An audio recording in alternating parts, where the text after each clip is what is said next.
नागपुर में रहने के बाद भी 19 साल के बाद पहली बार इस ऑडिटोरियम में मैं आया हूं। दीक्षा भूमि पर मैं कई बार आया, इस सभागृह में ये मेरा पहला वक्त है। मंच पर विराजमान सभी अतिथिगण, हमारे दोस्त पाशा सर, आज के समारोह के अध्यक्ष जो मेरे चंद्रपुर जिले से संबंधित है, ऐसे माननीय उन्दिरवाड़े साहब जी, और इस सभागृह में बैठे तमाम मेरे भाई और बहनों,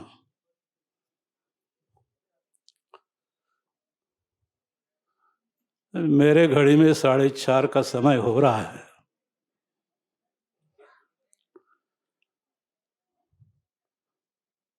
और शाम तो ढल गई,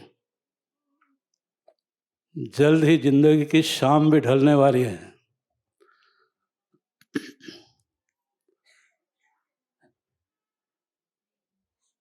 एक शेर के साथ में थोड़ा सा आपसे संवाद करूंगा मैं।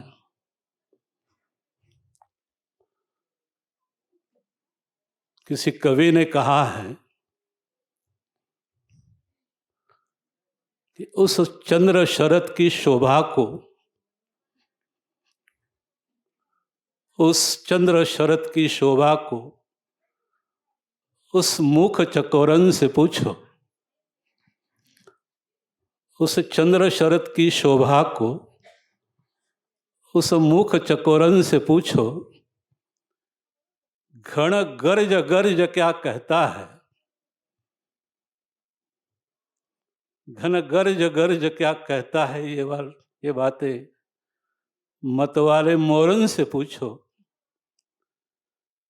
क्यों मछली उल्टी जल पीती है, क्यों मछली उल्टी जल पीती है। ये बातें मछलियों से पूछो,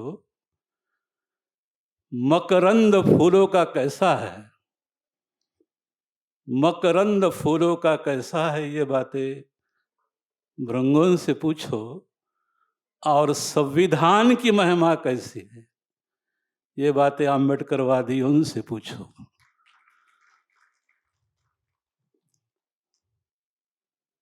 दोस्तों, ये 5 साल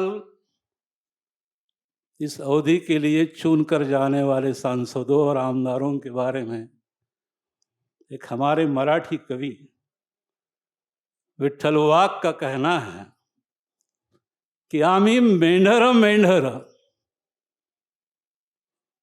आम्ही मेंढर मेंढर ज्यानं त्यानं हाकलावं, 5 वर्षाच्या बोलीनं होते आमचा लिलाव। दर 5 वर्षानंतर पक्षाच्या दावणीला बांधून आमचा लिलाव होतो, उघडपणे लिलाव होतो। म्हणजे मेंढरांपेक्षा आम्ही कमी नाही, मेंढरच आहोत आम्ही, हे आम्हा जनतेला उद्देशून त्या कवीनं म्हटलं आहे। अब यहां जो सवाल है,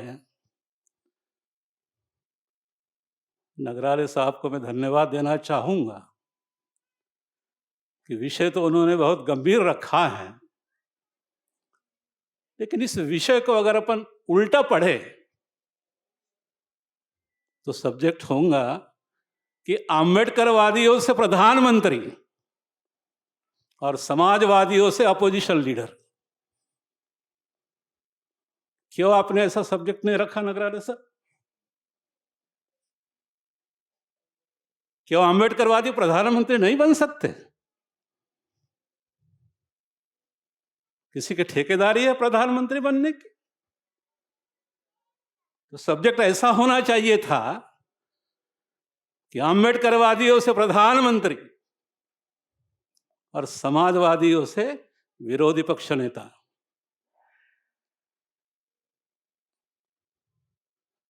एक सवाल मैं सबसे पूछना चाहूंगा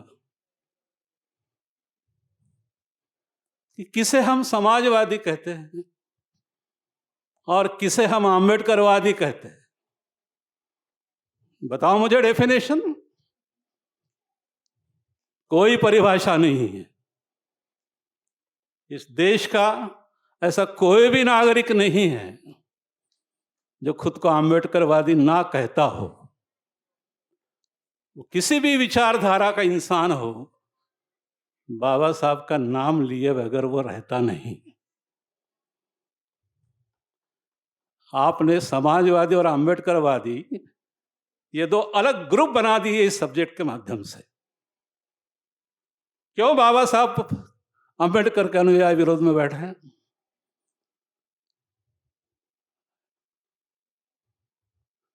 बाबा साहब ने एक पत्रकार को अपनी मुलाकात दी थी।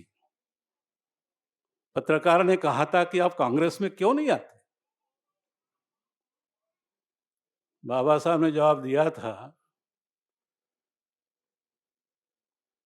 कि मैं सोशलिस्ट हूं। I am socialist. I cannot join Congress at all because Congress is a burning house.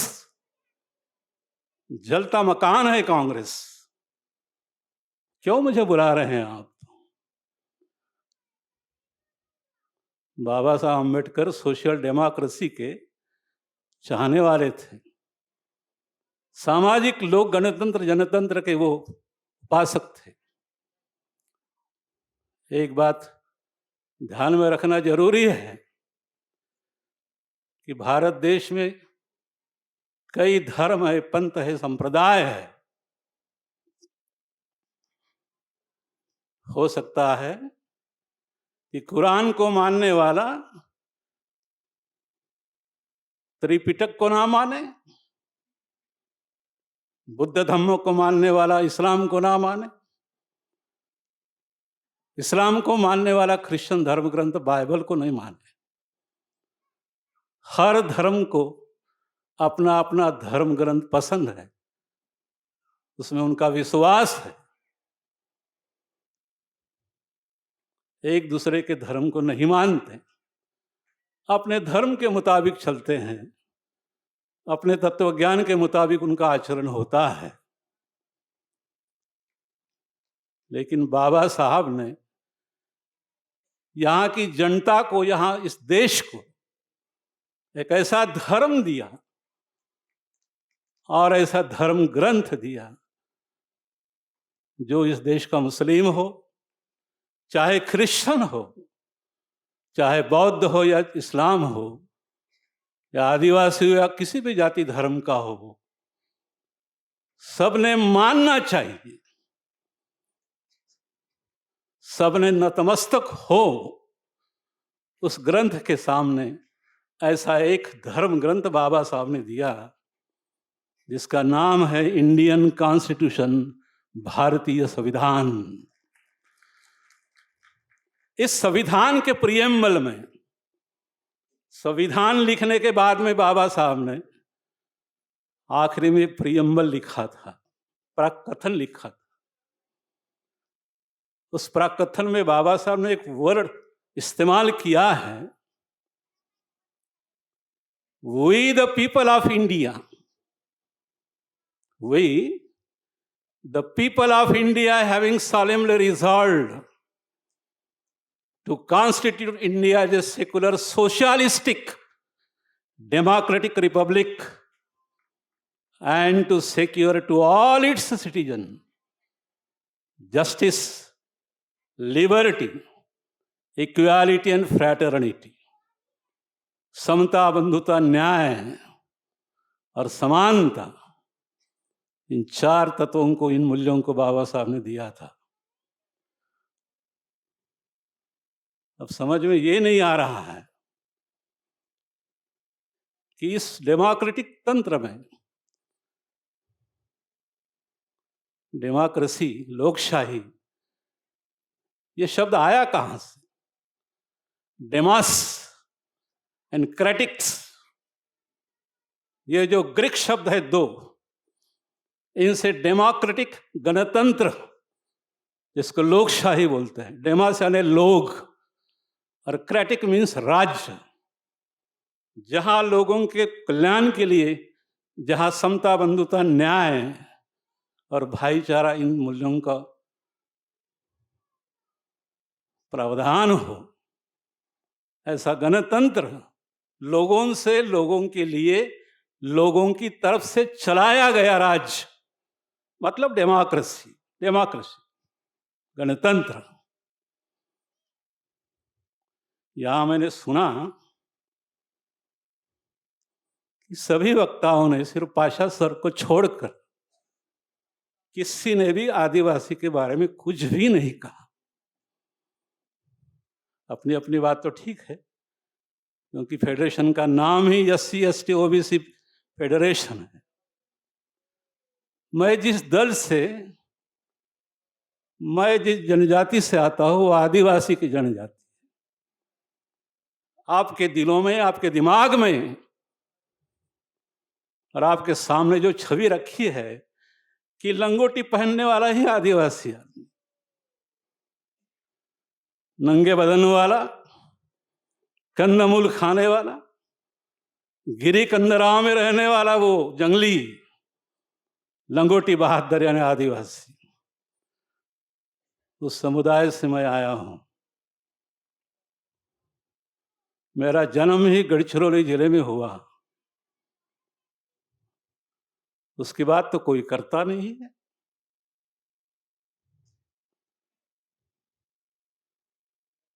यहां रही सत्ता की बात, बाबा साहब ने एक जगह कहा था, व्हाट इज गुड गवर्नमेंट, अच्छी सरकार किसे कहेंगे?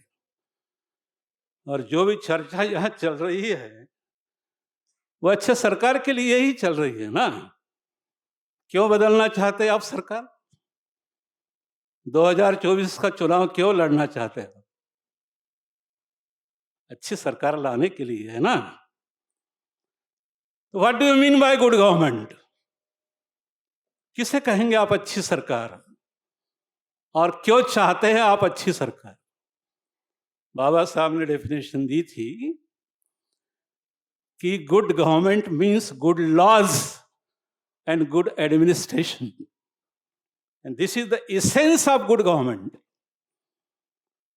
अच्छे कानून और अच्छा प्रशासन देने वाला समूह यानी सरकार, गुड गवर्नमेंट, अच्छी सरकार।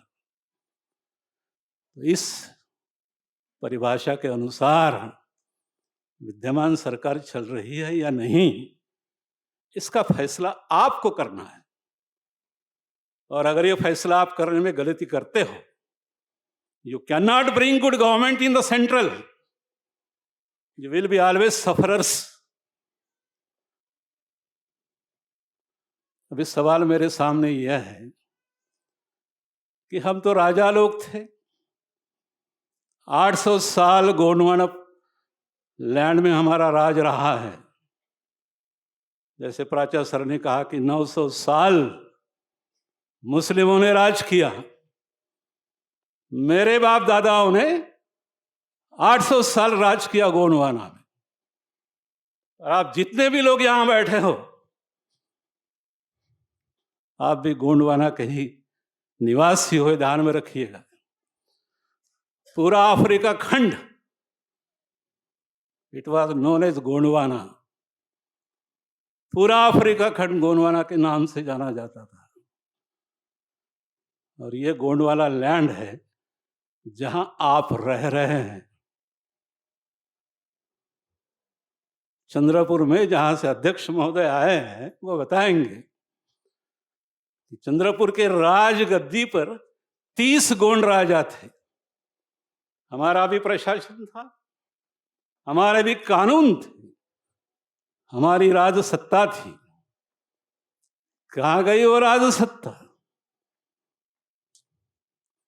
कहां गए वो हाथी घोड़े? कहां गए वो किले? सब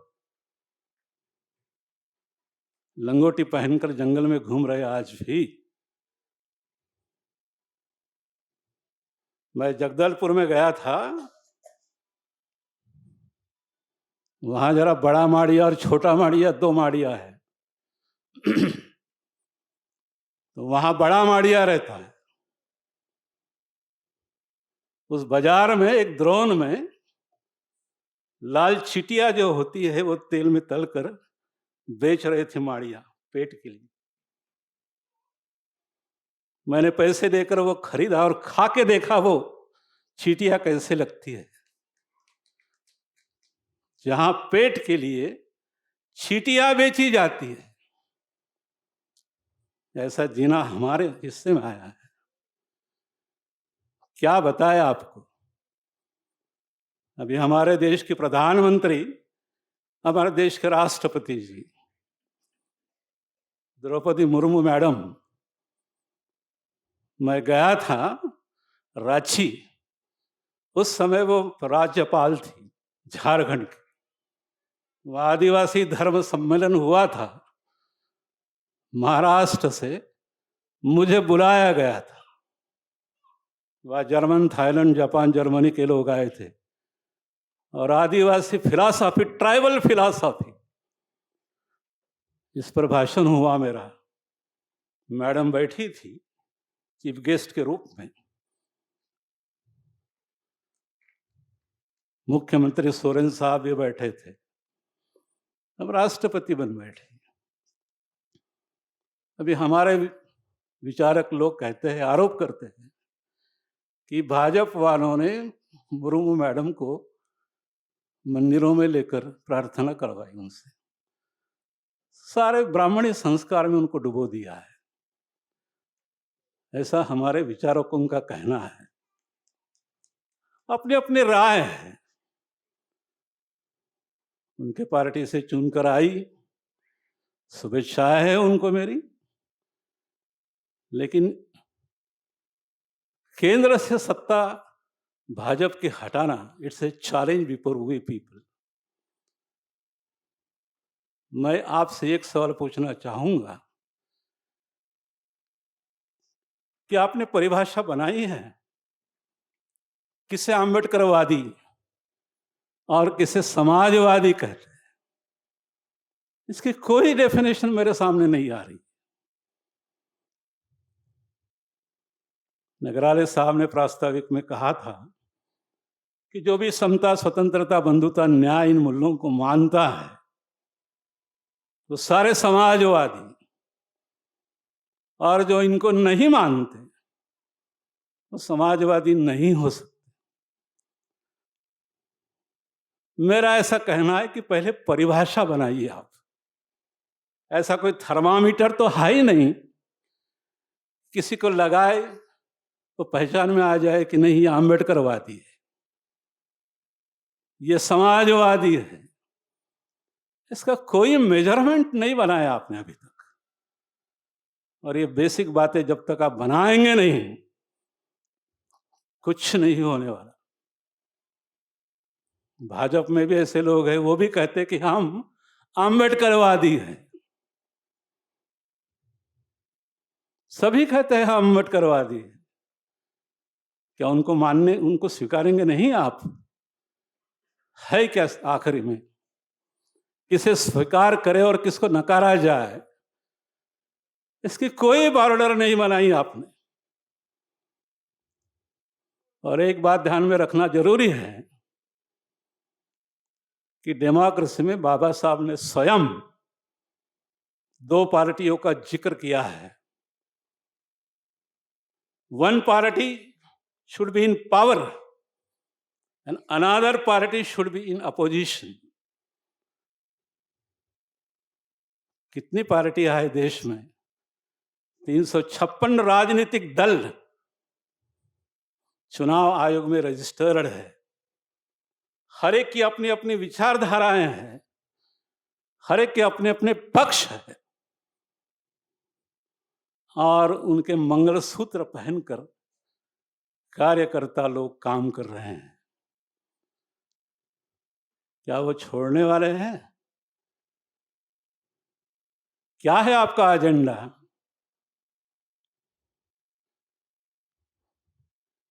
कैसे करोगे आप ही प्रैक्टिकली?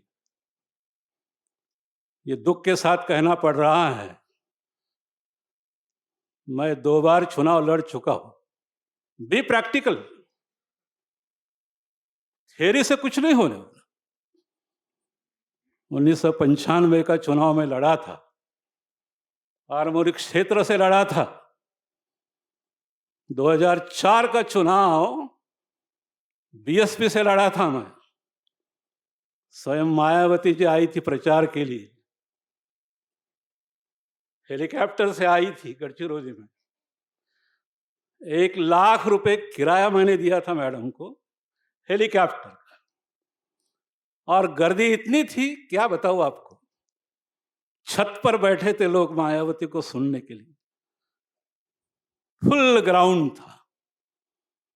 ऐसा लग रहा था कि आ गए हम चुनकर हो गए आमदार। और दूसरे दिन लाल कृष्ण आडवाणी बीजेपी की तरफ से आए थे, हमारे जो अशोक जी नेता थे उनके प्रचार के लिए। 1/3 भी लोग नहीं थे सभा में, लेकिन जब रिजल्ट लगा तो वही आए, हम धड़ाम से गिर गए। क्या हुआ होगा बताइए आप? इतनी बड़ी विराट सभा जहां मायावती ने विदर्भ राज्य का मुद्दा रखा था, सुनने के लिए लोग आते हैं, लेकिन जब वोटिंग की बात आती है तो पलट जाते हैं। क्यों? एक विद्वान ने कहा है कि politics is the game of scoundrels. बदमाशों का गेम है, खेल है। वो बदमाशी करते रहे और हम फंसते गए। हमारे बीएसपी वालों ने उनका प्रचार किया, विरोधी दल से पैसे लिए गए और मजा की उन लोगों ने। बीएसपी के कार्यकर्ता दिखाने के लिए मेरी तरफ गाड़ी में बैठते मेरे और प्रचार करते थे उनका। आ गए वो चुन के, क्या फायदा? किस पर विश्वास करोगे आप? अपने ही दुर्गुण खो से हटाने को सीखो। अपन ही गधे हैं तो दूसरों से क्या अपेक्षा कर लो? खुद को सुधारो ना। हम अम्बेडकरवादी है कहना बहुत इजी है, लेकिन वो सिद्ध करना बहुत कठिन काम है। मेरे अनुभव मेरे पास है, मैं अनुभव से बात करता हूं। फोकनाड़बाजी मारना मुझे पसंद नहीं है। तो आप एक क्राइटेरिया बनाओ पहले, सबसे पहले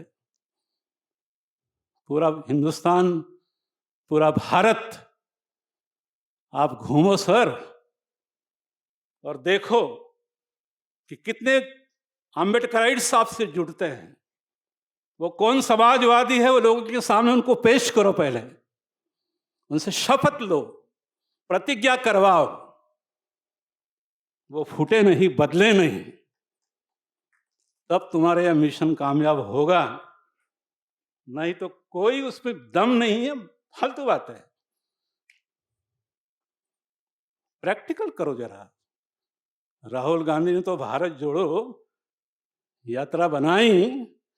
नगराले सर, आप अम्बेडकराइट समाजवादी जोड़ो, ये अभियान शुरू करो आप, तो कुछ हो सकेगा। आपने 12 डजन कहा, 1 डजन कहा, कौन है वे 1 डजन? हमने तो कभी देखा ही नहीं। क्यों आरपी आपका पराजय हुआ? क्यों बार बार अम्बेडकरवादी हरते जा रहे हैं? इसके भी कोई कारण होंगे ना। आदिवासियों को तो कोई कुत्ता भी नहीं पूछ रहा। कहाँ जाए हमारे आदिवासी? जिस बिरसा मुंडा की तस्वीर यहां लगाई है, उस बिरसा मुंडा का कहना था, उलगुलान का नारा दिया था बिरसा मुंडा ने, जल जंगल ने राज का नारा दिया था। आखिर में उनका क्या हुआ? फांसी पे लटकाए गए, मार दिए गए बिरसा मुंडा। यही मनुवादी प्रवृत्ति के लोग थे। इनसे लड़ना बड़ा खतरनाक काम है। अपने ही लोग हैं जो उनको समर्थन देते हैं। 42 सांसद पार्लियामेंट में बैठते हैं आदिवासियों के, और 23 विधानसभा के सदस्य हैं महाराष्ट्र के। मालूम है क्या है पिक्चर? कोई एक दूसरे से रोक नहीं मिला था, कभी इस पर चर्चा नहीं होती। और सबसे बड़ा फैक्टर यह है, जिसने बाबा साहब को जिंदगी भर सताया था, कास्ट, जातीयता। जो इंसान के दिल और दिमाग से जाति नहीं, उसे जात कहते हैं। तो सबसे बड़ा खतरनाक फैक्टर अगर होगा इस देश में, वो है जात। हमारे आदिवासियों भी कितनी जाति है मालूम है? 42। गोंड प्रधान से आंख नहीं मिला था, प्रधान माड़िया से आंख नहीं मिला था, माड़िया कोरकू से आंख नहीं मिला था, और कोरकू कोलाम से आंख नहीं मिला था। अपने अपने हिस्से लेकर, अपने अपने रंग लेकर, अपने अपने जातीयता की भावना लेकर वहां बैठे हैं पार्लियामेंट में और विधान परिषद सभाओं में बैठे हैं। इतना द्वेष आपसी है। जब एक ही ग्रुप में अगर इतनी जातीयता बढ़ रही है, तो एससी की तो बात ही छोड़ दो, VJNT की भी बात छोड़ दो। ओबीसी में तो कई गट है, कई ग्रुप है। और हिंदू हिंदू जो बोलते हैं, पिछले बार एक नेता ने टीवी पर विधान दिया था कि हिंदुओं को वक्र दृष्टि से देखने वाले की हम आंखें फोड़ डालेंगे।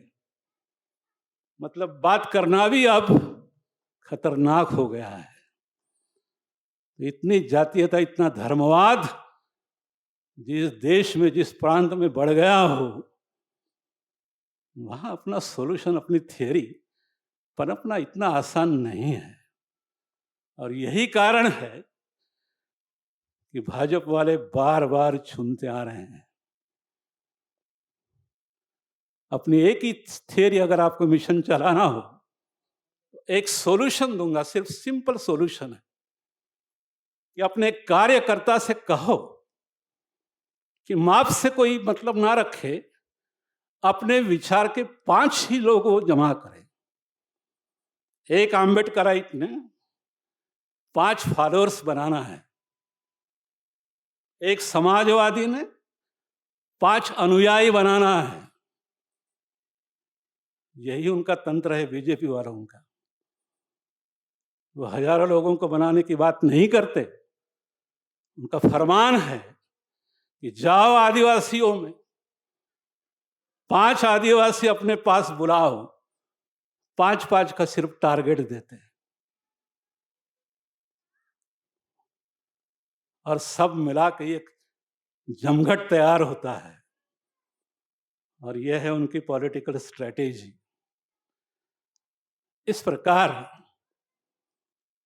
अगर हम करें तो हो सकता है कि अपना सपना पूरा हो। फिर भी मैं ऐसा कहूंगा कि कम से कम 10 या 15 साल तक यहां बीजेपी को हटाना बड़ा मुश्किल दिख रहा है। ये फैक्ट है। इलेक्शन के पहले रात में, जिसे कत्ल की रात कहते हैं, पूरी बाजी वो पलटा देते हैं। देखते रह जाते हैं आप, क्या हुआ क्या हुआ क्या हुआ। यह है प्रैक्टिकल पॉलिटिक्स। और इस तमाम बातों से बचने के लिए सबसे पहले इस विषय पे चिंतन करना जरूरी है। एक कमेटी बनाइएगा आप। हमारे अभी सांसदों से हमारी बात चल रही है महाराष्ट्र में, विधानसभा सदस्यों से बात करनी जा रही है हमारी, लेकिन वो आंखें मिलाते नहीं ना।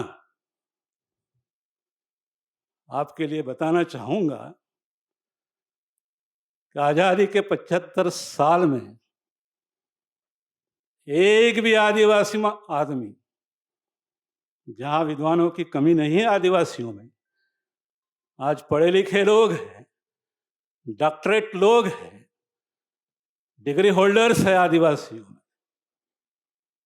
कोई कमी नहीं है, फिर भी विधान परिषद पर एक भी आदिवासियों को लिया गया नहीं। क्यों नहीं लेते आप? ये कौन सी राजनीति है? और मालदारों को, पूंजीवादियों को वहां लिया जाता है। क्यों लायक नहीं आदिवासी? क्यों नहीं लेते आप उनको? क्या कमियां हैं आदिवासियों में? ये अगर मेजरमेंट रहा तो क्या होने वाला है हमारी जिंदगी का? इसलिए नगराले सर, आपकी भावनाओं का, आपकी कल्पना का हम सम्मान करते हैं, लेकिन बैठकर चिंतन करना होगा। प्रैक्टिकल फील्ड है। और ताज्जुब की बात यह है, मैं मूल के कांग्रेस कमेटी का अध्यक्ष रहा हूं, मेरी विचारधारा कांग्रेस की है, छुपाने से कोई मतलब नहीं है। मैं कांग्रेस का सभापति भी रहा, कांग्रेस का अध्यक्ष भी रहा, जिला कमेटी का अध्यक्ष भी रहा, ट्राइबल सेल का अध्यक्ष भी रहा चंद्रपुर जिला। मेरे साथ एक प्रोफेसर थे, उनका नाम नहीं बताऊंगा मैं। कांग्रेस भवन में मैं जब बैठता था अध्यक्ष के नाते, सभाएं लेता था, प्रचार चलता था, इलेक्शन में, चुनाव के इलेक्शन में मैं घूमता भी था प्रचार के लिए। हमारे जितने भी कांग्रेसी नेता थे, सभी के भाषण होते थे उस भवन में। मेरे जो दोस्त थे वो राज्य शास्त्र के प्रोफेसर थे, वो मुझे हमेशा सवाल करते थे कि सर, ये जो कांग्रेस भवन है ये सब गुंडों का अड्डा है, शराब की बोतलें चलती हैं यहां पे, आप कैसे सांस लेते हैं? हमेशा उनका यही सवाल था, ये कैसे सहन करते हैं आप? मैंने 2-4 बार सुन लिया, और एक दिन मैंने सर से कहा, मैंने कहा सर, आप राज्य शास्त्र के प्रोफेसर हो, आप राज्य शास्त्र के प्रोफेसर हो, पढ़ाते हो ब्लैक बोर्ड पर,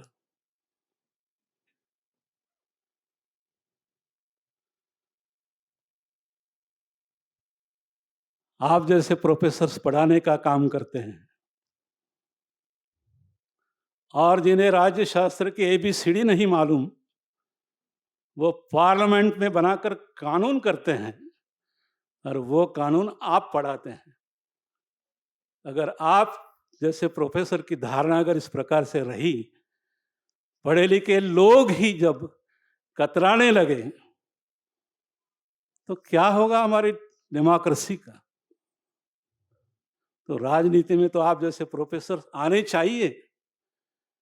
आप जानते हैं what is fundamental right, what is preamble, what is constitution.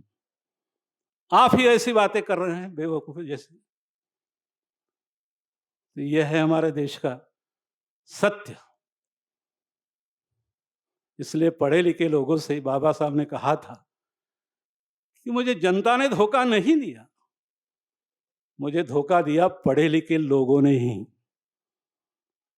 तो सबसे बड़ी जिम्मेदारी पढ़े लिखे लोगों पर ही आती है कि आप किस दिशा में चलें। और मेरा भी ऐसा तजुर्बा है कि मैं भी धोखा खा चुका हूं पढ़े लिखे लोगों से ही। गलत दिशा में हम जा रहे हैं, तो इस गलत दिशा में ना जाए, अपनी जरा दिशा फिक्स कीजिएगा। और 2024 का जो चुनाव है, इस चुनाव में एक एक्सपेरिमेंटल तौर पर, प्रायोगिक तत्व पर चुनाव लड़के तो देखें। जीत गए तो जीत गए, हार गए तो वो तो है अपने बाजू में हार। मैं नगराले सर से अपील करूंगा कि मैं आपके साथ हूं, आप आदेश करें, लेकिन साथ में चले प्रेसिडियम जब बनाओगे तो आदिवासी का विचार आपने करना जरूरी है। उन्हें निकालो जंगलों और पहाड़ों से, सम्मान के साथ में उन्हें न्योता दो। इसी अपील के साथ में मैं आपसे रुखसत होता हूँ। जय बिरसा, जय उलगुलान।